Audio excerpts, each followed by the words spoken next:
Okay, so Neige and Pippa Blair, co-presidents of Routine. I love that. You probably don't even think about yourselves like that on a day-to-day basis. Like, can you tell us, I just want to go right into it, what does a day-to-day look like in your lives and how you share responsibilities at Routine? Oh, every day is so different. How do you get into that? Well, first I wake up and then I hug my dog, just like everybody else. No, I guess the biggest struggle, we both have kids. So right now, Pippa's kids are going to school for the first time. So that's all part of the new routine. And then I struggle to get to work as early as possible because I don't know, I feel like I have to be here now that we've built this space.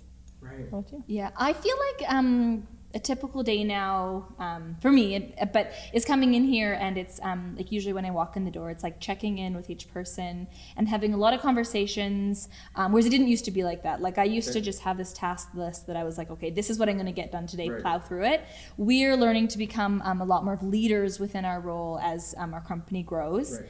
And that's really shifted the way it is. So it means I do a lot of my task list at night. Like that's when I get the chance to check my email and everything. But it's a lot of sort of just working with all the people, all the sort of managers that we have within the company. And so it's a lot of sort of facilitation now and a lot more meetings than we used to have. Right. And that transition, I think a lot of people that run companies that start them themselves and have done a lot of the work themselves, that transition, it's almost like, when does that start? So how did you sort of know it was time to maybe hire or maybe start to do more of a leadership role than a functional role? Like, how did you know when that time was? What went off in your minds to say, now is the time to start to delegate? And when we just couldn't do it ourselves anymore, I think. And Pippa we have very different roles. So mine has been more on the creative side and hers has been more administrative side. So she's had a couple people help her with her lists. And then recently, it's more recent for me. Like I have she's got 2 people that she mainly talks to every day, and so do I. So every morning I come in, same thing, say hi to everyone, make sure everyone's doing well. I'm kind of more of the office mom, I guess. So I make sure everyone's got, what they need and is warm, except for I didn't make you warm. I'm sorry. I was trying to make it quiet for the podcast. That blowing air. So our roles are totally they're just kind of intuitive is our roles. So, mine's more right-brained and hers is more left-brained. Okay. Yeah. So that sort of speaks to also some of the other passions that you've had. It wasn't like you always spent your whole career in botanicals and natural products, right? You're looking at Pippa. I didn't, but she did. But you did, her life was always around. And so, tell us about how you brought those you together. weren't always doing that, and now you're doing that. Now you're not doing that. I just thought that he thought that you were living in a botanical garden. No. I feel like I'm in a botanical garden right now. I love that. You were a labor and delivery nurse, and you're a musician. She was a labor and delivery nurse. Sorry, I can't talk.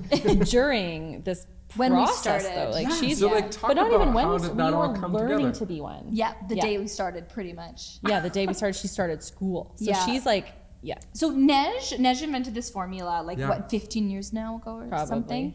When I was. I'm wearing it right now. I'm wearing my Superstar. Awesome. It's amazing.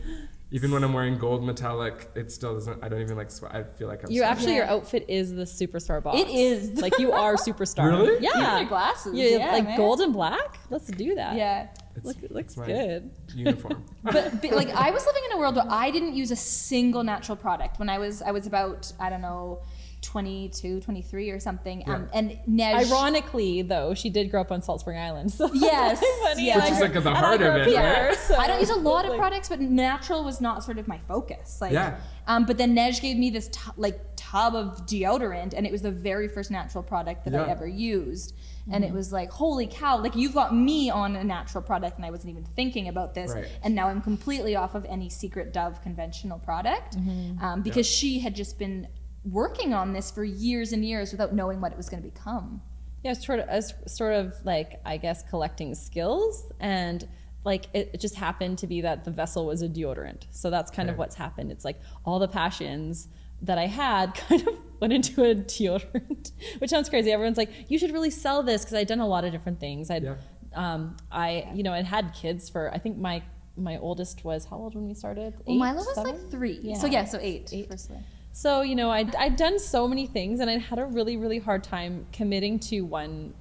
I was thinking about this the other day, like the serendipity of life, because I just couldn't commit to one thing, because I knew I couldn't have everything I wanted in one thing, because I wanted to be a musician and an artist and a writer and, make products and have my own business and have kids. But that's what I do. So, now this is like being the vessel. So I asked Pippa, I was like, I want to start like this company, and I was going to do a market collective. It was my first, that was going to be the launch. And she just came by, and it wasn't like we were. She promised wine, and I was like, yeah. I'm there. But at that point, we didn't know each other very well, and she wasn't married to my husband's brother yet. And she came and she hung out. It was very strange timing. It's not like she was looking for anything either. I think that it just like that was the cosmic thing that happened. Like that was kind of like the, serendipitous thing, meant to be thing. And then she spent like the evening helping me label stuff, because I was like really, really analog then. Like I didn't even have a cell phone. Like when we started, I didn't have a cell phone. I was like full on analog hippie, like still unconventional. I still don't have Facebook. I do run our social media though. She does actually all the Facebook answering. Anyways, so she came, and then I was like, you should, become my partner at the end of the weekend, because she was helping me. She was really smart. She had a lot of positive energy. And then she was like, well, I'm starting nursing school tomorrow, like on Monday, but okay. No way. So I love that. And so like what it's grown to be was all the things, because we just took I took music, and I love music, so I'd like name all the scents after like songs or bands, and then have like the little copy be like clever, and like do this little, put a bird on it, of course, because you put a bird on something, you'll sell it. This is like 2011, so back then that was and then I don't know, I think both of us kind of like our dreams kind of came true through the vehicle. Like where we're sitting right now is kind of like, I always wanted to have a venue, and now we have a venue. Right. And we named a deodorant after a rock star, and he's going to come play next Thursday. It's really cool. So full circle. Yeah.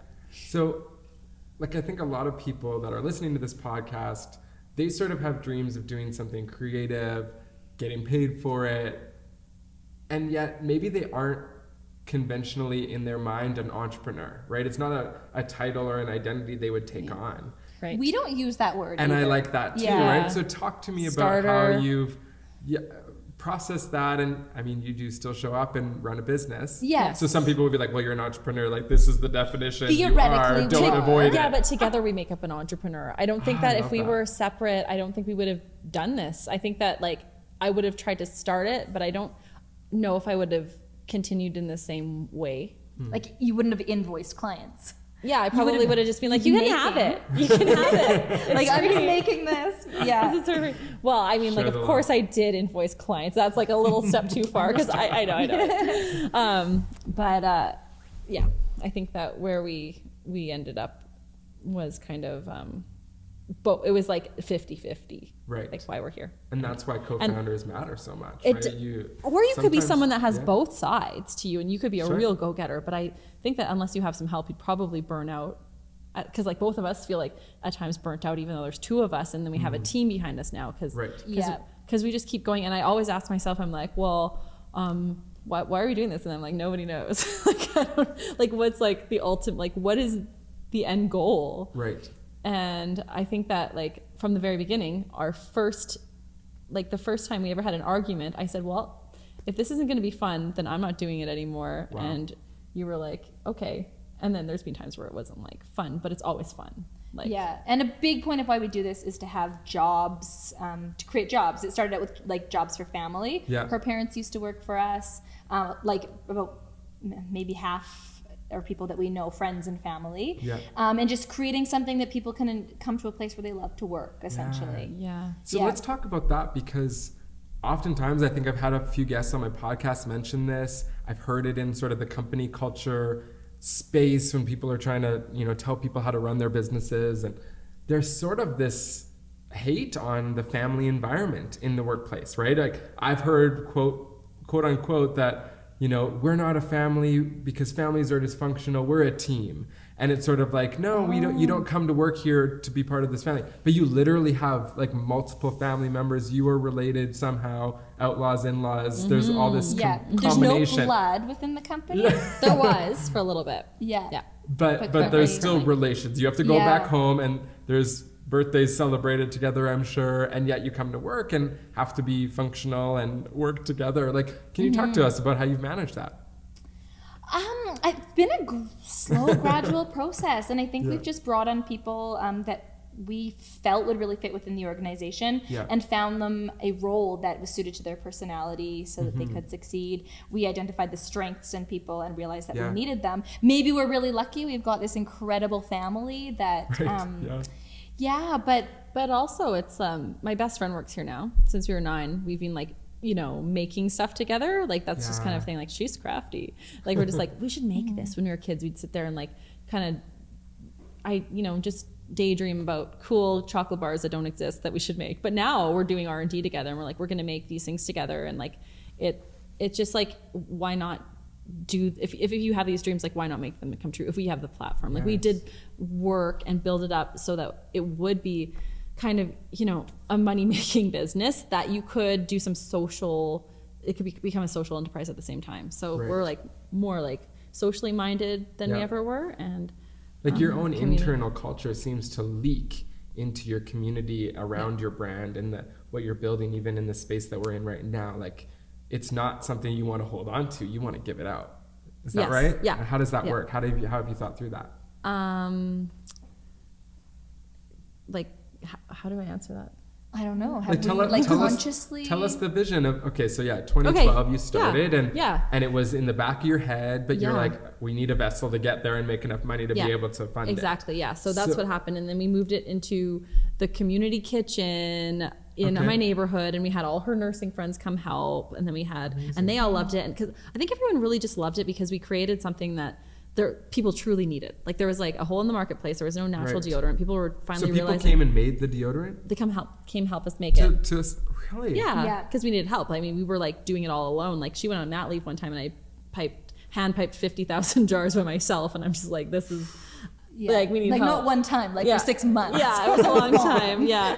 And that's when we brought in Brent actually as well. He was my first hire, and he was really good, like because he needed a job at that time, and like a lot of people were kind of, I think, in the same, like Pippa's always known what she wants to do, but I wasn't sure how I was going to, achieve what I wanted to do for the big picture. Right. And I think that they all kind of believed in what we were doing because we were doing something that was like good for the environment, good for your body, that actually worked. We weren't just creating something to put something on a store shelf. We were just doing it genuinely to like, make the world and our community, I think, a little bit better. And so, and the demand was there. Like the product was selling without having to have a sales team. Yeah. So Brent, so Brent was just like the perfect candidate for it because I think he was in between doing what he wasn't sure anymore and I think that he like has really found it. Like I'm going to speak for him sort of when I think he does find this a purposeful, a purposeful place to be. And we offered flexibility. It's a little more rigid now that we've grown to the size that we have, that you need to physically be here managing a warehouse and everything. Right. But he worked out of a van for about a year. Insults right so he was our customer service and sales guy. So he would issue every invoice and he would answer every email in terms of customer service. And then he would actually channel through to Neige's parents and they would package the orders and he could do that remotely. Right. Yeah. And then, I guess back to your question, like how did we grew from out of there. And then the next space that we built, our last space was like, it was beautiful. We wanted to make it beautiful. The whole idea is that if you make something like beautiful, the culture will speak for itself. Or not just beautiful, but just comfortable and welcoming. A place where people want to be. Yeah. Like, why do we have to have like cubicles or like why does anything have to be like this? So we just made it a place that we would want to hang out and be at. And then when we were looking for a new space, because we were growing out of it and our lease was up, we were like, I think that it's time to take matters back into our own hands and start manufacturing as well. Just our new products. So we have a whole bunch of ideas and, obviously we want to give, like we have our manufacturer, we love them. They're almost like family as well, but they're at max cap with our product themselves. So they like manufacture other people's products, but ours are like really they don't have a lot of room for more. Right. So we're like, well, why don't we just like open our own facility and have people have jobs there too? So That's so rad. That's So rad.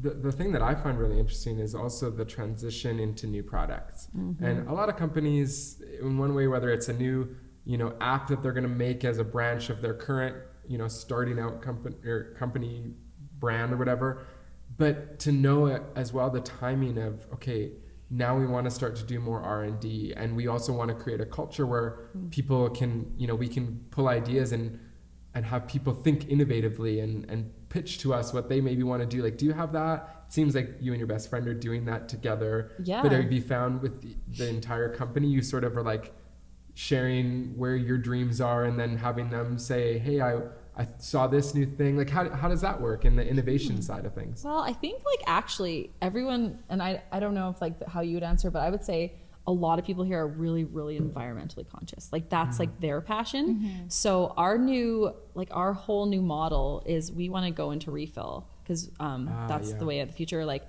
we've seen how like retail's dying, but refill's alive and well. And that's a gap in the marketplace. So that's what we're going to be focusing on. Right. And everyone's like super behind that. So yeah, like, they're going to start their own tree planting initiative. And I mean, like all within the walls of kind of the space all these ideas have blossomed. So we try to give people, a lot of room for ideas. We have our Monday morning meetings. Does anyone have any cool ideas? Or I don't know. Yes, for sure. And also like, we're all talking like outside of work. So it's like one of those things where you have like this really great idea and you like text message someone and then you put someone in the thread and everyone's kind of like, yeah.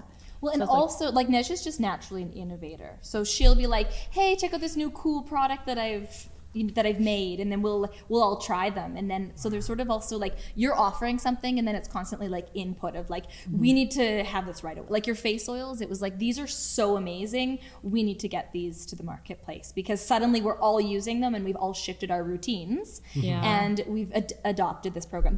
There's other products that have fallen to the wayside because maybe they're not something that you use every single day within your routine, but I think based on the feedback of employees, it's pushed things. And that's what we want to do is Faster. just everything that's only like simple things that are all your routine. Like we want to educate people that they don't need to fill, they can fill one bottle with one product that does 5 things. Cause like, basically the base of your face wash, your body wash, your shampoo, everything, it's a surfactant. So, you don't need it's all marketing. It's, and that's like really high waste. So so it's like really interesting, like people's sort of conventional way of thinking about things. And that was like with the deodorant, you kind of had to like be like, hey, it was a little bit of a learning curve for people to be like, oh, I can touch my armpits. Oh, that's crazy. That's like it was a learning curve for me. I will fully attest to that. I remember when I first met you, and I was like, I don't know if I can do that. Like, this might not be for me. And then I think it was actually your husband that was just like, bro, I do it all the time. Like you should do and it. you're gonna like it. You can get used to it. And I kind of I try to stick like when I ran out in between, I had a leftover stick deodorant and I was like, I don't like this. I don't feel as like one with myself. Yes, and that's funny.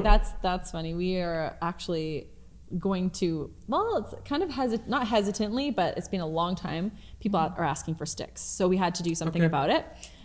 So we found, like, we actually got our own custom mold made. So it's 100% post-consumer recycled plastic on the inside, but the outside's cardboard that you can compost. Because we've seen those push-up deodorants, but they just fall apart, and we want to be a quality product as well. So they kind of go up like a lipstick tube. They're super gorgeous. We're trying to see if we could figure out a way to refill them at some point in the future. But we feel like if someone's gonna buy a stick, they're gonna buy a stick, like regardless. If they're not gonna use our product because it's in a jar, if they're gonna use it because it's in a stick, we want to give them that opportunity. So it was like a really tough decision for us, but they're gorgeous and we're proud of them. But I still use my fingers, and I will always. I will too. I mean, so what I find really interesting, and I just read this recently about you, that you are such a global company now. Like you have, 200 stores, I believe, like carrying your product in like the Arab UAE, countries. The UAE, And I culturally I've been to Israel, but I wouldn't say I'm an expert in knowing how those countries work and their cultures. And it seems like there is sort of this universal humanity. Like we all need, we all stink, we all sweat, and we all need this. Like, how have you tapped into that market? And were you surprised by that? How did you understand? Like, that's so interesting to me. I think a lot of people would be surprised that, wow, a Canadian company is really that global. Yeah. We've always sort of, I don't know if it's not led with our hearts, but we have followed, if the path is easy, then we've gone with it. If we experience resistance. The path of least resistance. Yeah. So Okay. so if something, so what I'm saying is we've never actually actively sought out a distributor. We have waited for the relationships to come to us of somebody who's passionate about our product Right. and wants to take it somewhere because they already love it and they know it'll do well in their area. So that's what happened And to us for the stores. UAE. And to be honest, it was a little bit nerve-wracking in the beginning. It was a person we didn't know at all. They were starting Yes. a new company, and I had like a little bit of hesitation. Yeah. But it was all moving. It was moving forward, and this person was really eager. And then as soon as I spoke to them, you could just tell that this vibe was so strong. Right. So this individual person, he knows his market. He is actually Right. from Jordan. Dubai is where he's sort of promoting it the most. Yeah. But he knows the culture so well and is an honest person who cares. Right. So we've let him take charge in terms of knowing the stores within his demographic. Right. He'll offer some suggestions of tweaking of material of what Right. he think will sell better, or even just the scent profiles. Like his top 6 sellers are completely different than Right. our top 6 sellers. Things like that. So we've really worked with the people who Yeah. know the area the best and trusted that they know their culture, Right. and let them kind of roll with it. Oh, I love that. So And are you finding that in your mind, like, do you want to have something like, I mean, yeah, you're doing something truly local here. Like, is that something on the path? I mean, maybe if you're following the path of least resistance, it's not there yet. Yeah. But to truly create something like on the ground there, like to get to know people from other countries and do an activation per se, or like, what would that look like? That's where our store model comes in. Okay. So we've been like dreaming about this idea that we can do like when we make all of our new products, we're going to set them up to be refillable, like in all, Right. and have like the bulk version of them. And I really feel like to be, I think we've been taken seriously as a brand just because we're on the shelves. Like it's not just like a cyberspace thing where you're not sure. And I think that it gives Yeah. people a lot of sort of, I don't know what Credibility. Credibility. Yeah. Like it gives the brand credibility Yeah. to be on the store shelves. even though the margins are lower. Right. Yeah, It's it just seems the to model be we've like taken. it is. People just have trust. Like that's Yep. just kind of the way that they've been about it. And I feel like a lot of brands, like they have their flagship stores, and that's Right. that's where like the market, like that's where the marketing really comes in. People go, oh, this is legit, and like I wonder. They must be good if they have their own thing going. Right. So we've been spending both of us have been spending a lot of time traveling in North America, like the major cities. We have a store in the States called Credo. They're kind of like the holy grail of like Okay, natural yeah. beauty. They're kind of the Sephora of, I don't know if they want us to say that, the Sephora of natural beauty, but they're good. They're leaders. They're green leaders beauty. in the Yes. green beauty. And so every single Credo is in like a primo neighborhood. Like they're always in neighborhoods you can tell people are like, People want to be there.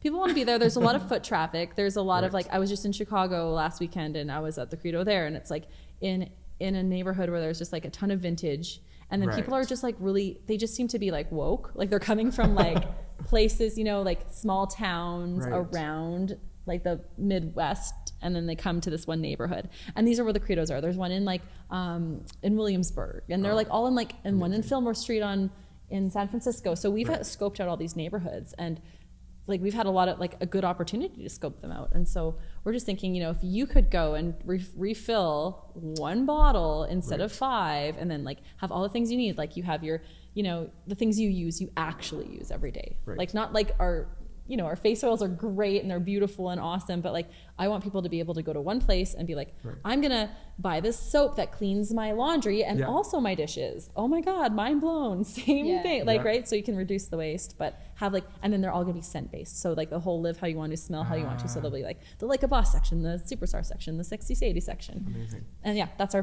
plan. Yeah, That's our like big lofty goal. And it's also a platform for culture, right? Where you Yeah. can have a place for people to come and just understand your brand Yes. that much more. Yeah. Yeah. And share our message. You set and the everything. stage. Yeah. And have all control of Yeah. here's who we Yeah. are. And we would love to have people come in and do like, educational, Right. education pieces for, whoever's in that local community. Yeah. It's a place for them to come and, be like, Yeah. this is how you make your own I don't know, whatever, ferments. Yeah. That's like how I love it. That's like, And The innovator. yeah. Neige also went to this talk once that was basically saying like the current generation, the social media generation, they're actually incredibly lonely. So there's a good likelihood you're going to see people coming back to wanting to go to physical retail locations. They might still even be buying online. But coming to a meeting place where they can connect with people, connect with a brand, connect with other Brick and mortar. people. Totally. But at the same time, a move away from consumerism, and that's where the refill, like people, Right. the amount of Conscious emails we get of people consumerism. saying, "What can I do with my empty jar? Like I'm so sad to have to recycle it, Right. but I already have 5 tea lights around my house." But what's so crazy is if you go to any given drugstore, even Safeway, go to the deodorant section. It takes up a whole aisle. Oh, it's Like crazy. it's a lot. It's the number one selling health and beauty product of all the products besides toothpaste. Well, you need 2 things every day. You need deodorant and toothpaste. That's Right. it. So, I mean, really. So if you go and you look at this whole wall of non-recyclable plastics and that goes chemicals, off the shelves into Yeah. people's homes and then into the garbage. and then Back if you did put it into the garbage, you're just putting it into the landfill. Like, Yeah. I mean, what do you do with all that stuff? Yeah. Like, it's just, it's just kind of. and people really are starting And to obviously, care. people want choices when Yeah. it comes to their deodorant. Right. Like they really do, but Yeah. they also Okay, don't. They that's also don't amazing. work. I don't know what to say. Like, no, I tried. Like, I'm not gonna say which brand, but like a couple of years ago, we were camping, and I was like, I forgot my routine. I always forget my routine, which is like the worst. And I was like, either I'll make some up, or I'll just like try this like little trial size at the camping store deodorant. And my husband was like, "You stink, like so bad." And this is like the chemical This is like stuff. the chemical, Right. like the main, The stuff 'Cause that's supposed to stop it. it's like my, Yeah. my DNA's like, no. Yeah. You Sweat just- it out. It's like, yeah. I love that. Okay, so I want to get a little bit more granular on the culture, like the formal culture side of things, because as you said, you've grown your team.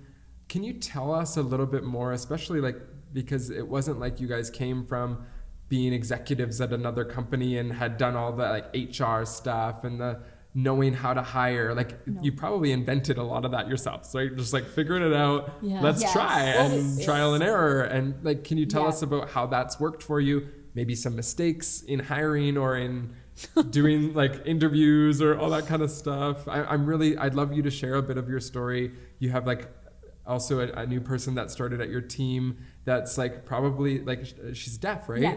And Yeah. so like how amazing that you've built an environment where that person can thrive and that, comes with its own set of different rules that you have to write or figure out. Like, can you tell us about how you've navigated the hiring journey?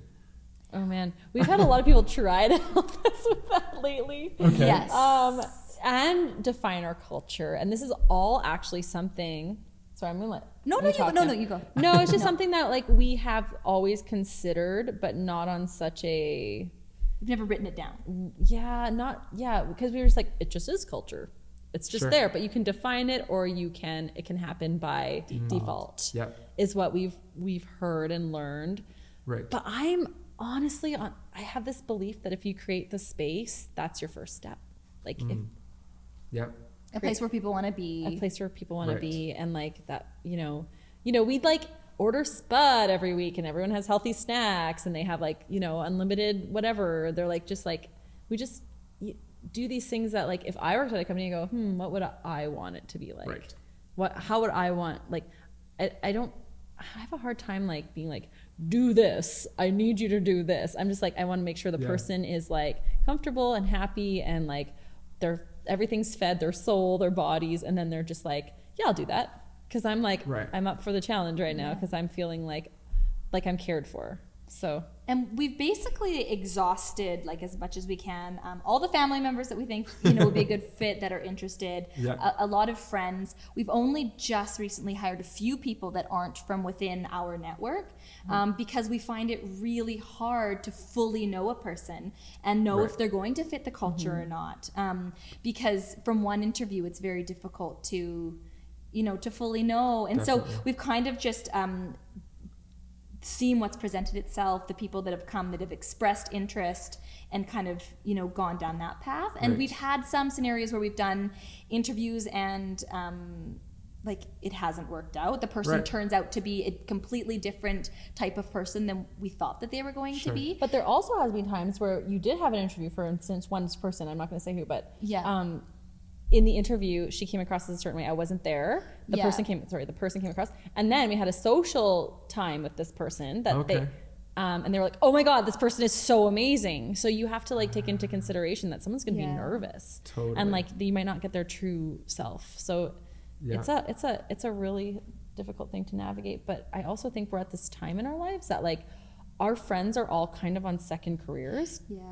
So a lot of There's people out there we know. A lot of people that have like, you know, at home with their kids and now they're like, you know, it's going to be really hard for me to get a decent job that, you know, I'm worthy of because I've been away from the workforce so long. And we're like, oh, well, we know you've got really great skills. So how about you come in here and we'll give you a chance. Okay. That's kind of like, it's great. There's, if you look around you, there's so many resources. Like my husband's best friend worked for my husband and he was not suited for that. My husband does like really hard laborious stuff.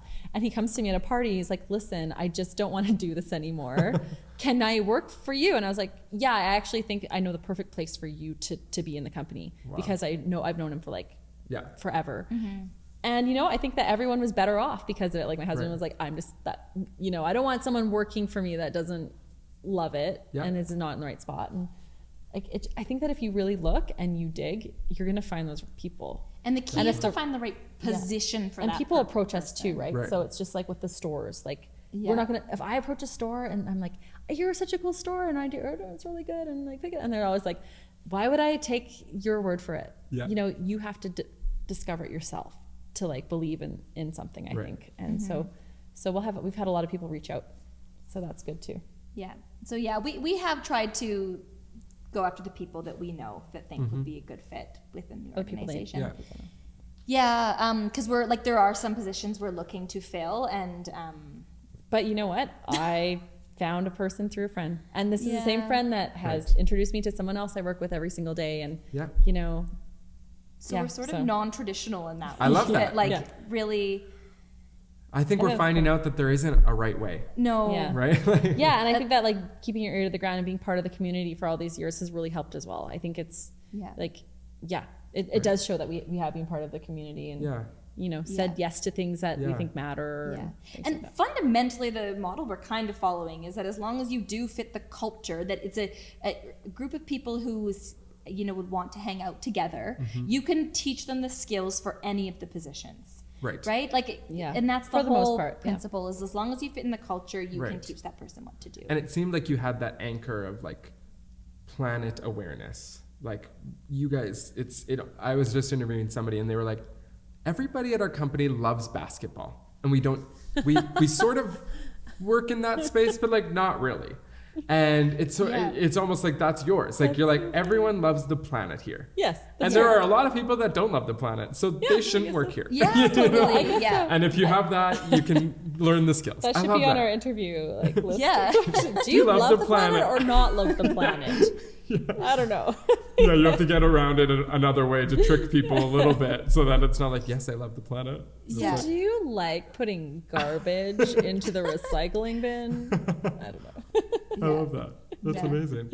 So I want to finish here where say I'm sitting across from you and I'm wanting to start a business in an industry that I'm not like fully in yet. I've never owned a business before, but I'm like, I want to build a global brand that changes the world like you guys have done. What's the biggest thing that you've looked back on, you know, each of you individually or together, like that you're like, okay, this is what you need to make sure you do because we didn't figure that out soon enough?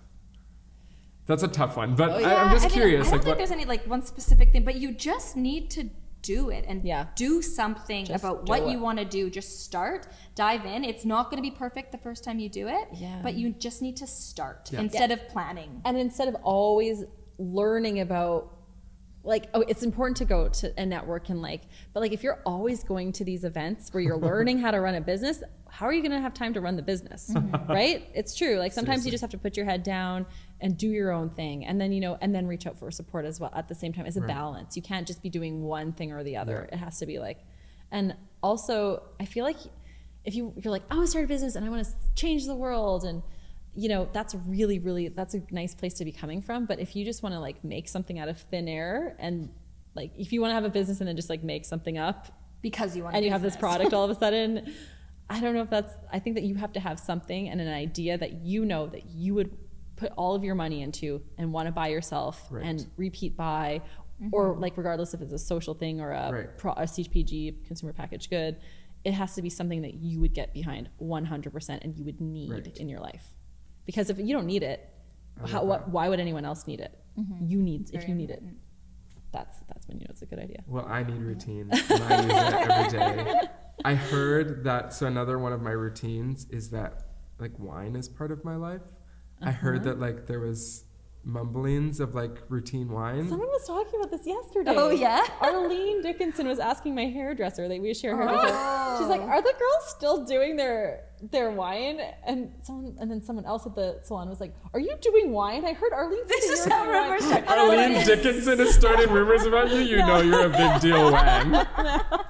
It's so funny, but she started her own wine. Right. And so she told us that's a grind. Like it's a hard thing. It's like, but what we would want to do with the wine, it's just like, it's just for fun also. It's for brand recognition. Exposure. It's for using organic grapes from the Okanagan and trying to make something special and like making Something it part of we your like. routine, something we like. Right. And just like making it to, if it's not for like, we're not expecting to sell like 1 billion bottles of wine, but like we have this idea. Cause like the whole thing is like a boss wine, the curator wine, you know, the like superstar wine, and cat lady wine. I mean, it's going to be white, the cat lady, the rosé is going to be the sweet Jane, you know? Yeah. So we like, that's But also it's part like, of people's routines. Well, and we also learned that within Calgary, the food industry, there's a lot of routine users within the food industry. So there's a big connection about people who are already using the product that would have another engagement point with our brand. Yes. That kind of builds that community and connection. But we did almost go down that road. We had a meeting in the Okanagan. We ended up not going because we were like, no, you know what? We can't tie our money up into that right now. Bigger things are coming right now for us. And then we walked into this space. Yeah. So it was like, that's why it didn't happen. I think it could happen. And probably in the next year. If you're a winemaker out there, give us a call.